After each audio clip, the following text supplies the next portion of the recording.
তো নমস্কার বন্ধুরা, সবাই কেমন আছেন? আশা করছি ভালো আছেন। তো চলুন আজকে রান্না শুরু করে দেওয়া যাক। তো কী রান্না করি আপনারা প্রথম থেকে শেষ পর্যন্ত ভিডিওটা দেখুন আর আমার সঙ্গে থাকুন। তো শুরু করছি আজকে রান্না। তো চলে এসেছি আমার সেই ছোট্ট রান্নাঘরে। তো চলুন শুরু করে দেওয়া যাক। আজকের আর গ্যাসে উনুনে কিছু করবো না, গ্যাসেতেই করবো। তো চলুন এই যে আজকের একটা একদম অন্যরকম রেসিপি নিয়ে চলে এসেছি। এই যে এখানে দেখছেন দুটো তেলাপিয়া মাছ, আর এখানে আছে কিছুটা পেঁয়াজ আর একটু রসুনটাকে একটু থেঁতো করে রেখেছি। আর এখানে চাল আর মুসুর ডাল ভিজিয়ে রেখেছি। এক মুঠো মুসুর ডালে তিন মুঠো মুসুর ডালে এক মুঠো আতপ চাল তো দিয়ে ভালো করে আমি ভিজিয়ে রেখে দিয়েছিলাম। ভিজে যেতে চালটাকে আমি পেস্ট করে নেবো। আর এখানে দেখুন মাছ দুটোকে নুন আর হলুদ মাখিয়ে হালকা করে কড়াইতে একটু ভেজে নেব। তো কড়াইতে তেল দিয়ে দেবো। তেলটা গরম হয়ে গেলে মাছগুলো দিয়ে হালকা করে ভাজবো। খুব বেশি ভাজার দরকার নেই, কারণ এটা তো মাছ ভাজা খাওয়া হবে না, কিংবা ঝোলেও দেওয়া হবে না।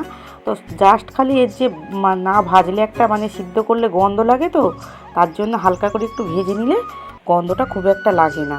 তো এই যে দেখুন ভাজা হয়ে গেছে মাছটা, খুব বেশি কিন্তু আমি ভাজিনি। তো দেখুন এবারে মাছগুলো এই যে ছুরির সাহায্যে, এখন যেহেতু মাছটা গরম আছে তাই ছুরির সাহায্যে আস্তে আস্তে কাঁটাগুলো আর মাছটাকে সম্পূর্ণ আলাদা করে দিচ্ছি। কাঁটাগুলো বেছে ফেলে দেবো। আপনারা চাইলে অন্য মাছ দিয়েও বানাতে পারেন, কোনো অসুবিধা নেই। আর এই মাছটাতে কাঁটা কম, তো তাই এই মাছটা নিলাম। তো দেখবেন চেষ্টা করবেন একটু কাঁটা কম থাকবে সেই মাছটা নিতে, তাহলে সুবিধা হবে। তো এখানে দেখুন পেস্ট করে নিয়েছি চাল আর ডালটাকে, আর দিয়ে দিয়েছি এখানে কুচিয়ে রাখা পেঁয়াজ, আর এখানে রসুনটাকেও দিয়ে দিয়েছি কালারের জন্য সামান্য হলুদের গুঁড়ো, আর ওই মাছটাকে দিয়ে দিয়েছি, আর দিয়ে দিয়েছি কিছুটা লঙ্কার গুঁড়ো ঝালের জন্য। তো দিয়ে ভালো করে আমি নুন দিয়ে ভালো করে আমি হাতের সাহায্যে মাখাবো। যখন দেখবো যে একটু বড় বড় কাঁটা আছে সেগুলো আমি বেছে বেছে ফেলে দিচ্ছি। তো দেখুন এই যে কিছু কাঁটা রয়ে গেছে, সব তো আর বাছা সম্ভব নয়, তো তাই ভালো করে বেছে হাত দিয়ে চটকে চটকে যখন মাখছি হাতে পড়ছে যেগুলো আমি বেছে ফেলে দিচ্ছি। তো ভালো করে চটকে মাখিয়ে আমি এবারে রেখে দেবো। দিয়ে কড়াই তেল গরম করতে দেবো, দিয়ে ছোট ছোট বড়ার মতন কিংবা ছোট ছোট বলের আকারেও আপনাদের যেমন মন চায় তেমন শেপ দিয়ে ভাজতে পারেন, কোনো অসুবিধা নেই। তবে এই বড়াটা তো একদম অন্যরকম স্বাদ আর একদম অন্যরকম খেতে লাগবে।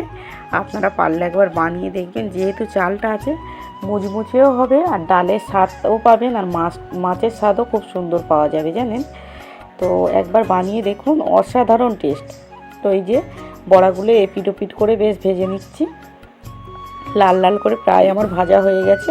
আর বেশি সময় লাগে না জানেন, একটু হাতে সময় নিলে 5-10 মিনিটের মধ্যে এটা রেডি হয়ে যায় জানেন। তো এই যে দেখুন আরও একবার ভেজে নিচ্ছি বড়াগুলো। তো ভাজা হয়ে গেছে বড়াগুলো, দেখুন কত সুন্দর দেখতে হয়েছে, দেখুন একদম লাল লাল। আর মুড়ি কিংবা গরম ভাতে তো অসাধারণ খেতে লাগবে। আপনারা পারলে একবার বানিয়ে দেখুন। তো কেমন লাগলো ভিডিওটা প্লিজ কমেন্টে জানাবেন। দেখা হচ্ছে নেক্সট ভিডিও।